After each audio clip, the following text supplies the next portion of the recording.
अगर आपको हमारी वीडियो पसंद आए तो उसे लाइक, शेयर और सब्सक्राइब जरूर करें। नमस्कार दोस्तों, मैं श्याम वशिष्ठ और आप देख रहे हैं पीआर खोज। आंगनबाड़ी सेवाओं में लापरवाही बर्दाश्त नहीं।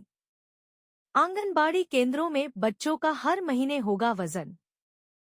Please subscribe to the YouTube channel, like, comment and share the video.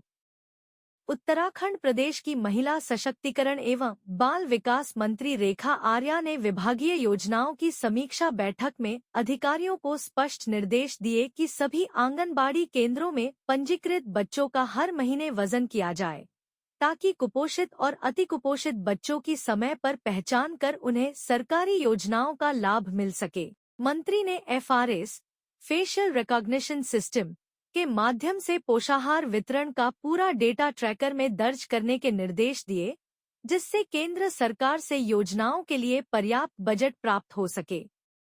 उन्होंने कहा कि निर्वाचन ड्यूटी के बावजूद आंगनबाड़ी कार्यकर्त्रियां प्रतिदिन कम से कम 1 घंटे केंद्र पर उपस्थित रहकर विभागीय कार्यों का संचालन करें। इसके साथ ही मंत्री ने 1 माह के भीतर 3 से 6 वर्ष तक के सभी पंजीकृत बच्चों के आभा आईडी और आधार कार्ड बनवाने के निर्देश दिए। वहीं 438 आंगनबाड़ी कार्यकर्त्रियों और 2773 सहायिकाओं के रिक्त पदों पर भर्ती प्रक्रिया जल्द पूरी करने के आदेश भी दिए। रेखा आर्या ने 2 टूक कहा कि विभागीय योजनाओं का लाभ हर पात्र व्यक्ति तक पहुंचे। किसी भी स्तर पर लापरवाही मिलने पर संबंधित अधिकारियों और कर्मचारियों के खिलाफ सख्त कार्रवाई की जाएगी। देखिए, आज आंगनबाड़ी केंद्रों में संचालित योजनाएं उनकी समीक्षा की गई, जिसमें आंगनबाड़ी कार्यकर्तियों को जिस प्रकार से लगातार जो एसआईआर की ड्यूटी भी कर रही है, यानी कि वो बीएलओ की भूमिका भी निभा रही है, साथ साथ में उनको विभागीय कार्य भी करने होते हैं। लेकिन चूंकि अभी समीक्षा कर रही थी तो ये पता चल रहा था कि विभागीय कार्य जो है वो हो नहीं पा रहे हैं, जहाँ पर भारत सरकार लगातार विभागीय कार्यों की योजनाएं, चाहे वो टीएचआर के रूप में हमारे 0 से लेके 6 वर्ष तक के बच्चे हों, या हमारे गर्भवती हो, या हमारे गर्भधात्री हो, जिनको रेडी टू ईट फूड दिया जाना है, तो समय पर उनको नहीं मिल पाना, या उनको मिल पा रहा है तो उनका फेस रिकॉग्निशन सिस्टम में नहीं आ पाना।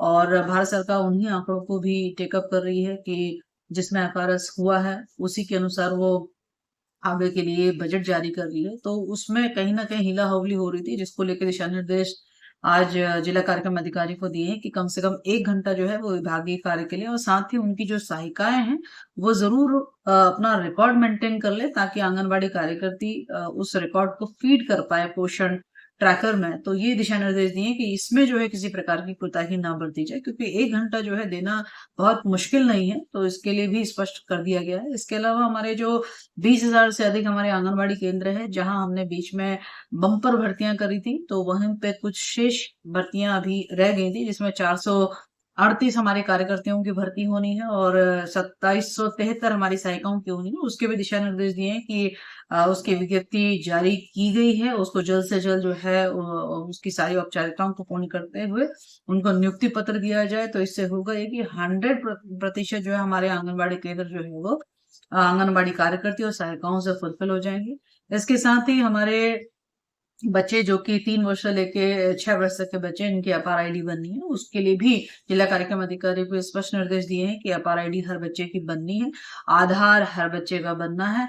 तो इसलिए जो हमारे पास में बच्चों के रिकॉर्ड्स है, रजिस्ट्रेशन है, उसके सापेक्ष जो है हम आधार बनाने का भी काम करें और साथ साथ उनके अपार आईडी बनाने का काम करें। इसके लिए उनको जो है 1 महीने का समय उनको दिया गया है कि इसके अंतर्गत वो सभी बच्चों को जो है, रजिस्टर्ड बच्चों को आधार और अपार आईडी से जोड़ने का काम करें। इसके साथ ही जो है कई आंगनबाड़ी बहनों का जिला कार्यक्रम अधिकारियों के माध्यम से कहना था कि एफआरएस में कई बार जो है कई कई जगह पे जो है नेटवर्क ना होने के कारण कई इश्यूज आते हैं, लेकिन उसमें भी भारत सरकार ने ये छूट दी है कि यदि आपके पास में नेटवर्क नहीं है तो, लेकिन नहीं होने के उपरांत में भी 5 दिन या 6 दिन के अंतराल में वो कहीं भी नेटवर्क एरिया जोन में आते हुए उसको जो है फिट कर सकती हैं। तो ये भी एक व्यवस्था जो है मिली हुई है। तो इसलिए विभागीय योजनाओं में, विभागीय योजनाओं के संपादन में कहीं पे भी किसी प्रकार की जो है वो कोताही ना हो, ऑनलाइन सारी प्रक्रियाएं हैं। भारत सरकार लगातार मॉनिटर कर रही है, राज्य सरकार लगातार मॉनिटर कर रही है। हम इस जिम्मेदारी को पूरे सेवाभाव के साथ लेना होगा कि यदि हमारे कोई भी बच्चा यदि हमारे टीएचआर से छूट जाए या राज्य सेक्टर की योजनाओं से छूट जाए, तो वो निश्चित रूप से जो है तो हमारे सेवा पे प्रश्न लगाता है। और यदि हमारे आंगनबाड़ी केंद्र में हमारा बच्चा किसी भी योजना से वंचित रह जाता है, तो निश्चित रूप से ये अपने आप में जो है सरकार के जो मंतव्य है, सरकार का जो भाव है कि हर बच्चे का कल्याण हो, पोषण हो मिले, तो उसमें जो है बाधा डालती है। इससे कहीं पे भी समझौता नहीं होगा। ये आज और स्पष्ट तरीके से जो है हमारे जिला कार्यक्रम अधिकारियों को बता दिया गया है और यहाँ तक भी कह दिया गया है कि यदि किसी प्रकार की कोताही मिलेगी तो निश्चित रूप से स्पष्टीकरण भी होगा, निश्चित रूप से उनकी जो सैलरी है वो भी जो है रोकी जानी जैसी कार्रवाई, कठोर कार्रवाई भी की जा सकती है।